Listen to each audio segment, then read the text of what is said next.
Colombia se alista para el aislamiento preventivo inteligente. ¿Qué es y de qué se trata? Según el gobierno de Iván Duque, en el video se lo contamos. Venezuela tiene nuevas estadísticas de salud según el presidente Maduro. Estados Unidos a toda marcha para regresar a la normalidad del país. Muchos a favor y otros en contra de las medidas adoptadas por el presidente Donald Trump. Las acciones de los Estados Unidos en el Caribe son ficticias y carentes de rigor. No son más que pretextos para hacer un bloqueo naval al país de Venezuela, reafirma su compromiso Putin con el gobierno de Nicolás Maduro. Nicolás Maduro decretó este domingo toque de queda en la turística isla de Margarita en el noreste del país para intentar frenar el brote de corona surgido en una academia para entrenar jóvenes promesas del béisbol. Habrá la posibilidad de no realización de elecciones parlamentarias en Venezuela. El secretario general del Colegio Nacional de Periodistas de la sección en Caracas, Edgar Cárdenas, denunció que el régimen de Nicolás Maduro busca criminalizar el trabajo de la prensa venezolana. El fiscal de Venezuela, Tarek William Saab, informó que el régimen de Nicolás Maduro arrestó al director de una academia de béisbol por violar la cuarentena. Rifirrafe entre Donald Trump y el gobierno de Xi Jinping.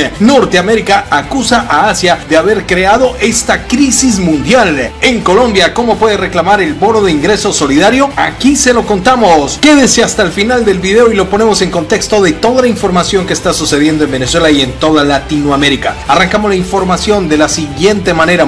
Mucha atención, el presidente de Colombia, Iván Duque, ha dado a conocer la siguiente información a los medios nacionales con respecto a las estadísticas que reportan los organismos de salud en torno a cómo avanza el corona y los resultados son alentadores. Es decir, este proceso de pasar de una cuarentena y después a abrir, nadie lo ha hecho, en esto no hay expertos.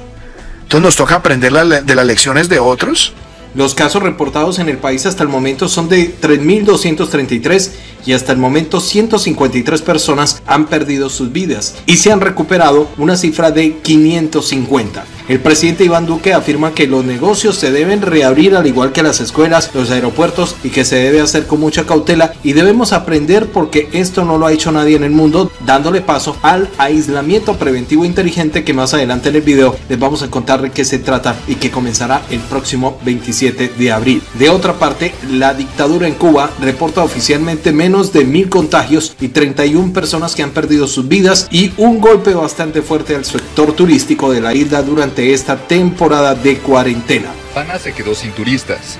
Para evitar la propagación del nuevo coronavirus, Cuba cerró sus puertas y el creciente sector privado sufre la falta de clientela. El presidente de México, Andrés Manuel López Obrador, dio un vuelco total con respecto a su visión frente a la pandemia que viene enfrentando el país azteca. La Jornada Nacional de Sana Distancia permanecerá vigente hasta el 30 de mayo, pero, en los municipios de baja o nula transmisión, las medidas de seguridad sanitaria permanecerían hasta el 17 de mayo.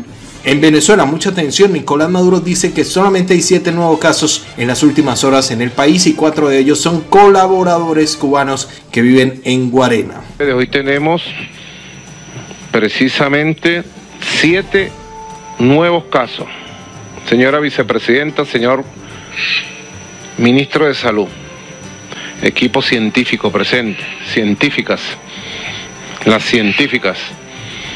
Aquí tenemos 4 casos de colaboradores cubanos de Barrio Adentro. 4 casos. Aquí en Guarenas.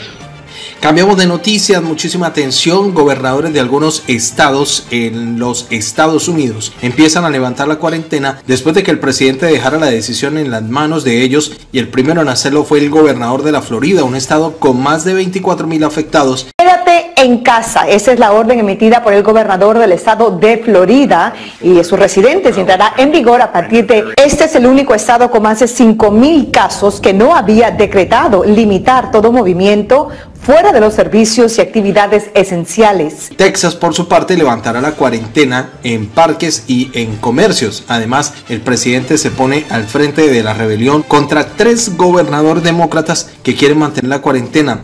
Los expertos advierten que incluso con el distanciamiento social, el virus podría matar entre 100.000 y 240.000 personas en Estados Unidos en los próximos meses. Todos los expertos, incluidos los de la Casa Blanca, advirtieron de los riesgos de abrir demasiado pronto. La inmensa mayoría de los latinos no están de acuerdo con reabrir ya el país, según la primera encuesta sobre los hispanos y el corona. Solo 2 de cada 10 quieren acelerar la vuelta a la normalidad. Y es la situación número 1, el problema número 1 con el cual han estado lidiando. Pero cuando miran fuera de eso, también tenemos una crisis económica debido a este cierre nacional de la economía y del país. A pesar de que en un 35% de los hogares alguien perdió el trabajo, nada menos que el 65% de los latinos ya tienen problemas para comprar alimentos y medicinas.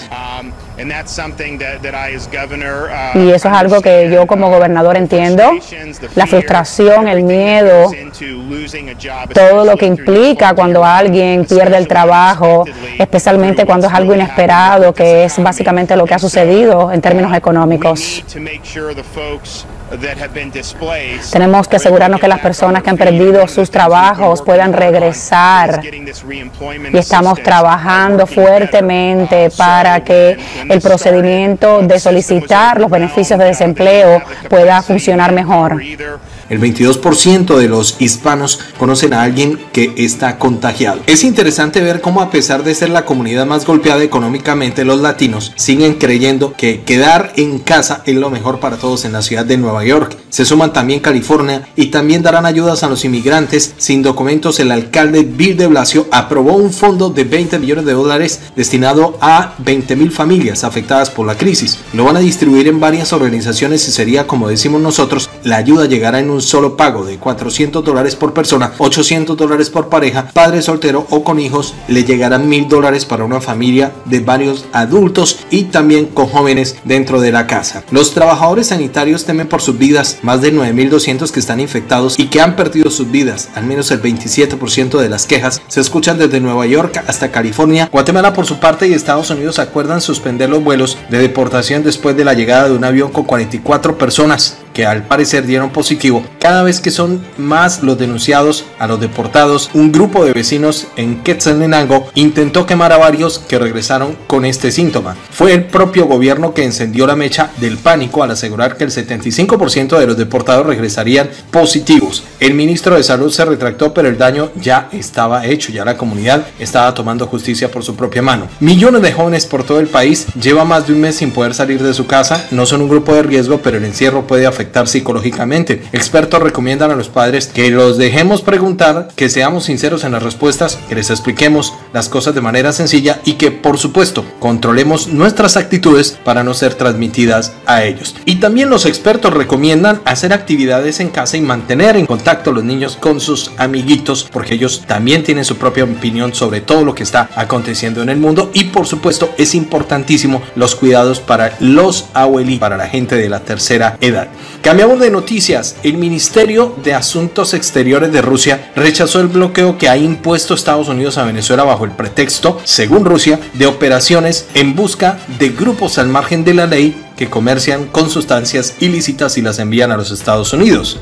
Dice la Cancillería rusa: tenemos que volver al tema del bloqueo estadounidense lanzado contra Venezuela bajo el pretexto de impedir las entregas de las sustancias prohibidas desde este país. En nuestro análisis, dice Rusia, muestra claramente el carácter ficticio de las acusaciones y los reclamos presentados por Washington contra la capital en Caracas, en el país de Venezuela, dice el comunicado. El ente expresa en convicción de que las declaraciones de Estados Unidos van en contra de lo que dicen los especialistas de la Organización de las Naciones Unidas. En particular, el informe mundial sobre este ilícito publicado por la Oficina de Naciones Unidas contra el Delito en junio del 2019 destacó los pasos nacionales realizados por Venezuela para combatir el tráfico ilícito desde Colombia hacia los Estados Unidos, señala la nota de Rusia. El ministerio también resaltó el hecho de que las agencias policiales venezolanas llevaran a cabo una lucha activa contra los laboratorios en regiones fronterizas con Colombia. Es importante mencionar, dice la Cancillería, que en este informe los expertos de la ONU destacan los éxitos del gobierno venezolano en asegurar el nivel más bajo del consumo en Latinoamérica, indicó el comunicado. En este contexto, quisiéramos volver a llamar la atención de nuestros colegas estadounidenses a la propuesta presentada por el presidente de Rusia, Vladimir Putin, en la cumbre del grupo G20, que sugiere centrarse en suministros mutuos de medicamentos, alimentos, equipos, tecnología durante esta situación de crisis en la salud en Venezuela, en vez de conflictos comerciales y sanciones, expresó el ministerio. El gobierno venezolano asegura que es víctima de un bloqueo naval por parte de los Estados Unidos que le impide proveerse de alimentos, medicamentos necesarios para combatir la crisis de la salud. En Venezuela se han detectado 204 casos confirmados, incluidos 9 personas que han perdido su vida desde la aparición de los 2 primeros casos el pasado 13 de marzo. El 8 de abril, Venezuela recibió de Rusia 20.000 kits de pruebas PCR para detectar los casos y un cargamento de 90 toneladas de ayuda humanitaria que envió la ONU. El 11 de marzo, la Organización Mundial de la Salud calificó esta situación causada por el corona detectado en una ciudad de Asia a finales del 2019 como una crisis mundial. A lo largo del mundo se han detectado más de 2,21 millones de casos por este patógeno, incluidos más de 150.000 personas que han perdido sus vidas y recuperadas 564.000. Rusia, por su parte, refuta la acusación de narcoterrorismo contra Maduro por parte de los Estados Unidos y recuerda que la Organización de las Naciones Unidas destaca el éxito de Venezuela en la lucha antidroga. Por otra parte, mucha atención, el presidente Nicolás Maduro decretó un toque de queda en la turística isla de Margarita para intentar frenar el brote del corona surgido en una academia para entrenar jóvenes promesas del béisbol. El líder chavista decretó un toque de queda en Nueva Esparta que comenzó a regir desde la noche del domingo hasta las 10 de la mañana del día lunes, informó el Ministerio de Comunicaciones en cabeza de Jorge Rodríguez. El estado al noreste del país es un archipiélago formado por 3 islas, entre las que se cuentan Margarita, Coche y Cubahuaca. A partir de este lunes se regirá desde las 4 de la tarde hasta las 10 de la mañana, añadió Rodríguez, en un comunicado que también reportó un balance de 256 casos en el país. 41 de estos están relacionados con la escuela de béisbol, sin embargo las cifras del régimen tienen varias inconsistencias. El toque de queda se mantendrá en vigencia hasta tanto las autoridades podamos informar al país de qué se ha logrado detectar en todos los casos, afirmó Rodríguez durante una locución transmitida por la televisión gubernamental. Venezuela, donde el béisbol es el deporte rey, es el segundo mayor exportador de petroleros de grandes ligas después de la República Dominicana, por lo que existen más de 150 academias para cazar talentos. Recordemos que el 17 de abril el régimen denunció que la escuela Pedro González se convirtió en el foco luego de que 2 de sus miembros llegaran desde República Dominicana contagiados por el corona. La fiscalía abrió investigación y dictó privativa de libertad para 5 personas, 4 de ellas vinculadas a la academia por desacato en el decreto de cuarentena. Cambiamos de noticias. El presidente Iván Duque Márquez dio a conocer este viernes el decálogo de lo que sería el aislamiento preventivo, obligatorio, colaborativo e inteligente que le permite al país retomar la productividad pero aún sin vida social en el marco de la emergencia por la pandemia del corona. Durante la entrevista con La Voz de Bogotá, el mandatario afirmó que sobre el concepto de la cuarentena inteligente ya se está hablando en Holanda, Alemania y Suiza e incluso en los editoriales de comunicación de los Estados Unidos, porque es necesario tomar conciencia de que ningún país puede permanecer en aislamiento preventivo para evitar la propagación. El presidente dijo que esto no se va a ir del país ni del mundo el 27 de abril y recordó, según expertos, que esto va a permanecer entre 1 año y año y medio. Nosotros no podemos dejar que el virus nos arrebate todo lo que hemos construido a lo largo de la vida y por eso nosotros tenemos que conciliar entre protección y la vida, la protección del sistema de la salud, al mismo tiempo mantener nuestra capacidad productiva con el fin de que no nos afectemos en términos de empleo y lo que hemos logrado en reducción de la pobreza.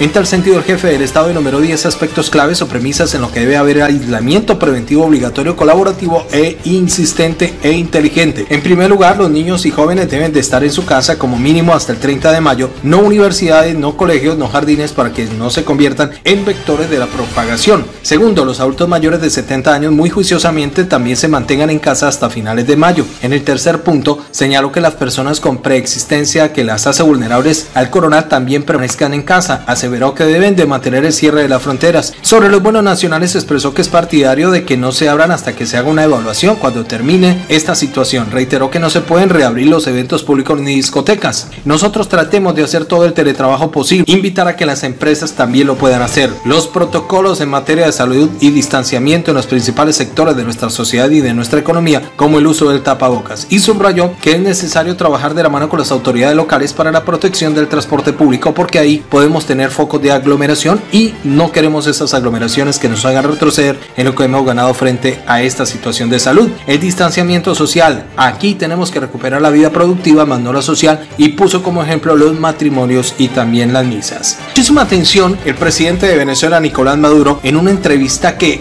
fue realizada en la emisora 750 AM en Buenos Aires, planteó al aire la posibilidad de postergar las elecciones parlamentarias que se tienen previstas para este año 2020. Aseguró el mandatario que la elección de la Asamblea Nacional debe ser obligatoria de acuerdo a la Constitución y que corresponde realizarse en este año para que el 5 de enero del 2021 se posesione por mandato constitucional la nueva Asamblea Nacional. Más sin embargo, dejó claro que a estas alturas no se sabe si habrá elecciones este año porque tiene la crisis de Venezuela como prioridad y por ello sería una irresponsabilidad, a su juicio, decir que tiene que haber elecciones a trocha y a mocha, dijo Nicolás Maduro, y considera que sería una irresponsabilidad.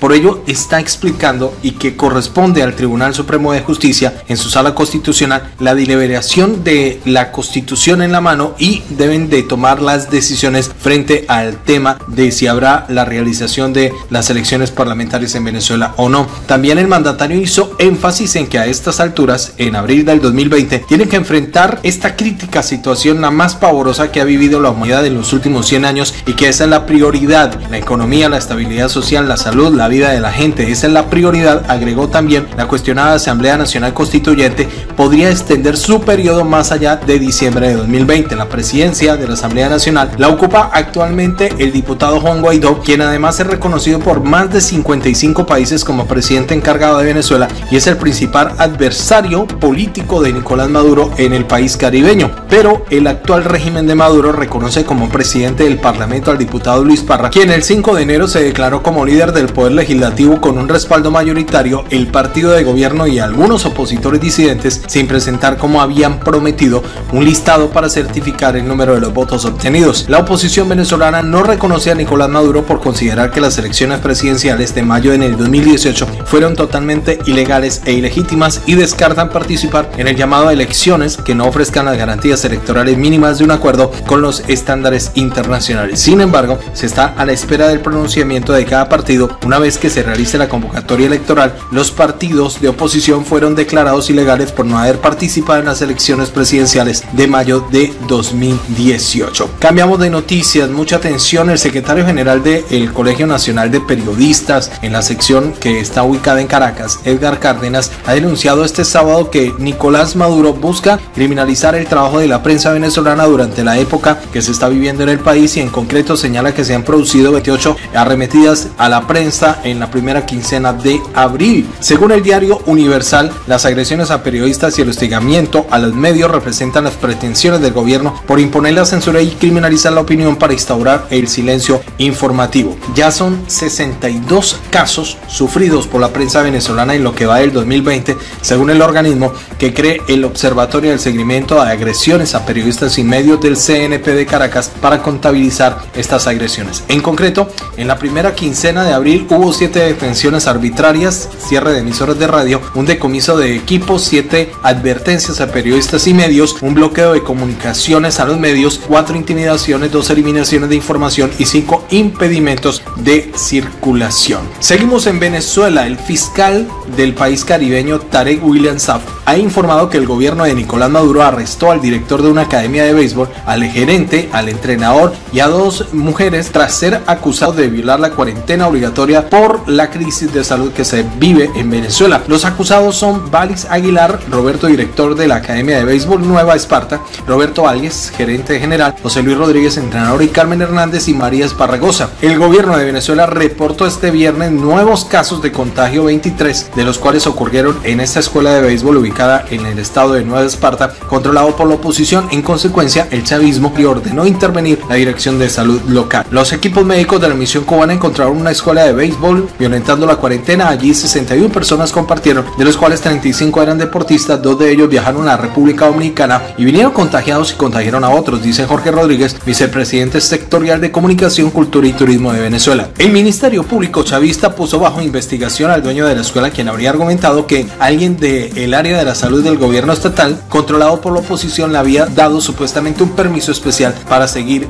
funcionando. Rodríguez además informó que no designó la viceministra Marisela Bermúdez, interventora de la Dirección de Salud de la organización de Nueva Esparta. Además, 20 casos en Nueva Esparta, restantes casos reportados tuvieron lugar en los estados de Barinas, Yaracuy y Miranda. Cambiamos de noticias. El presidente de los Estados Unidos se mostró crítico con el accionar del país asiático para contener al corona durante las primeras semanas y cuestionó los datos emitidos desde Beijing al considerarlos bajos y fuera de tono. Donald Trump aseguró que se debe evaluar si Jinping cometió errores o tuvo una actuación deliberada. Desde su aparición a finales del 2019, el corona se ha cobrado más de 162.000 vidas. Se contabilizan en más de 2.355.000 las personas que han sido afectadas y también el número de recuperados aumenta cada jornada y ya son más de 604.000 personas que han superado completamente este síntoma, según sostiene la Universidad Johns Hopkins. La polémica se aviva entre Estados Unidos y China debido a las últimas declaraciones del presidente Donald Trump. El mandatario aseguró que el país asiático podría sufrir consecuencias si se demuestra que ocultó información deliberadamente sobre el corona durante las primeras semanas del brote en la ciudad de donde salió. Además, cuestionó la credibilidad de las cifras emitidas por Beijing.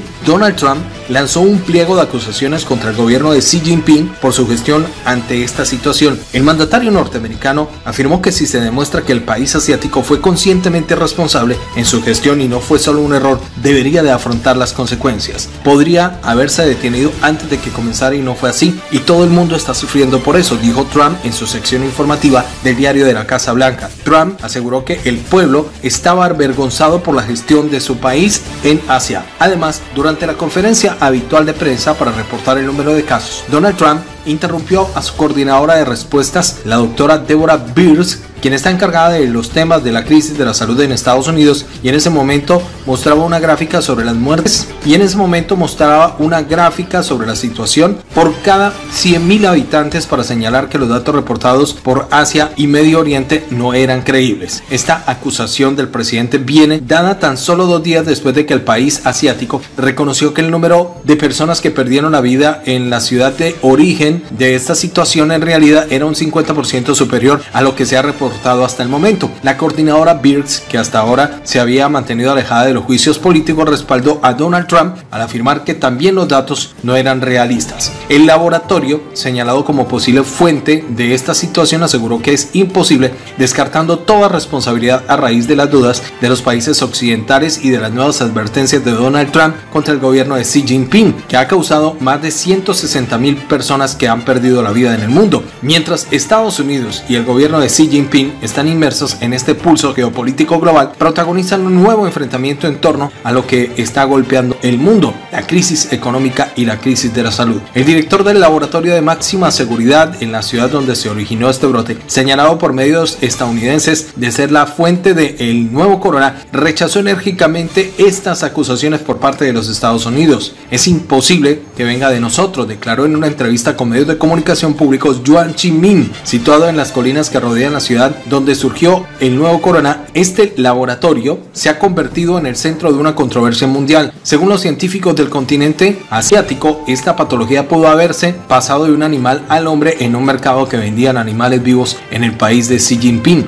pero la existencia de este laboratorio alientan especulaciones de que pudo haber salido de ahí. Según el diario estadounidense Washington Post, la embajada en los Estados Unidos en Pekín, después de varias visitas al instituto, advirtió en 2018 a las autoridades en Norteamérica las medidas de seguridad aparentemente que son insuficientes en el laboratorio. Se estudiaba el tema procedente de murciélagos. Horas antes del desmentido, el presidente de Estados Unidos, Donald Trump, habría arremetido nuevamente contra Asia y advirtió que este país podría enfrentar consecuencias si fue intencionalmente responsable de la propagación que se originó en Wuhan en diciembre. Y en este mismo domingo, Australia también pidió por su lado una investigación independiente de la responsabilidad respuesta mundial a lo que es esta crítica situación en el mundo, incluida la gestión de la Organización Mundial de la Salud ante esta crisis. Por su parte, la ministra de Relaciones Exteriores, Marise Payne, dijo que su país insistirá en una investigación que abarque la respuesta del gobierno comunista de Xi Jinping. Necesitamos que una investigación independiente identifique todo lo que necesitamos saber sobre la génesis, los enfoques de gestión y que se restablezca la transparencia con las que se compartió la información, dijeron a la cadena pública ABC. Esta es una noticia interesante, sobre todo para la gente en Colombia, los que aún no han podido retirar el dinero del ingreso solidario, que es un dinero que está ofreciendo el gobierno de Iván Duque para las personas en este tiempo de cuarentena. Varias familias ya han sido beneficiadas por el ingreso solidario y ya recibieron la transparencia del gobierno nacional por la suma de 160.000 pesos. Las familias fueron escogidas a través de las bases de los datos del SISBEN, el Ministerio de Trabajo, el Ministerio de Salud y el Ministerio de Hacienda. El gobierno nacional se comprometió con la entrega del ingreso solidario hasta el mes de abril. Las familias seleccionadas que no tuvieran cuenta fueron notificadas del beneficio por medio de un mensaje de texto al teléfono celular y se les indica que la entidad financiera a la que deben dirigirse para tener la opción de abrir un producto digital en donde solo reciban estos recursos. El ingreso solidario se paga a través de los siguientes bancos. Mucha atención: Adevillas, Bancolombia, Davivienda y Movi. Conoce cómo puedes consultar el saldo si ya recibiste el beneficio. Mucha atención: ¿cómo pueden consultar el saldo? Las entidades financieras escogidas para la entrega del ingreso solidario tienen varios canales en los que se puede consultar el saldo sin costo alguno y son las siguientes entidades financieras: